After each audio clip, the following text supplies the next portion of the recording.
Now, he's played Bob Dylan and Willy Wonka, as well as starring in huge box office hits like the sci-fi epic Dune. Now, actor Timothée Chalamet is taking on the title role in a movie about table tennis. It's being heavily tipped to perform well at next year's Oscars. Chalamet sat down with our entertainment correspondent Colin Patterson to explain how he believes the film could play its part in helping save cinema from what he described as the dangers of streaming services. I know it's hard to believe, but I'm telling you, this game, it fills stadiums overseas. And it's only a matter of time before I'm staring at you from the cover of a Wheaties box. Timothée Chalamet has already been nominated at the Golden Globes and Critics' Choice Awards for his performance in Marty Supreme. But he won't be winning any prizes from me for his choice of interview outfit. Well, they told me at the last second you were Scottish, and it was too late. I tried to take a Sharpie and cross it out, but I apologize. Backhand! Backhand! Marty Supreme is loosely based on the life of the 1950s table tennis player Marty Reisman, to whom Timothée Chalamet bears an uncanny resemblance. England's Victor Barner and the bespectacled American Marty Reisman clash in the men's final.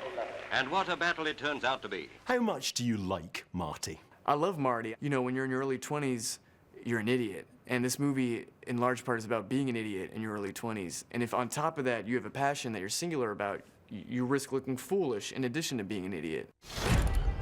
In the very month that Netflix has announced its intention to buy the Warner Brothers film studio, Marty Supreme is taking an old-fashioned route, with a big cinema release and not having been made for any streaming service.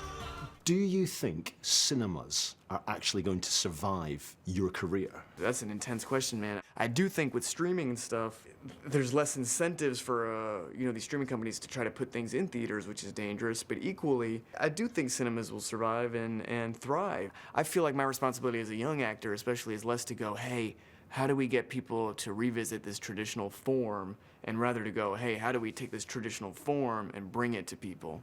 Timothée Chalamet has been promoting the film in unusual ways, with fake marketing meetings. This is what I'm thinking, okay? Orange blimp. Pop-up stores in London, and presenting Marty Supreme jackets to people he considers to be great, including NFL legend Tom Brady and Barcelona's Lamine Yamal.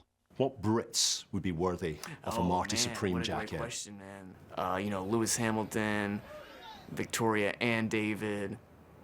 Who else, man? Fake Mink.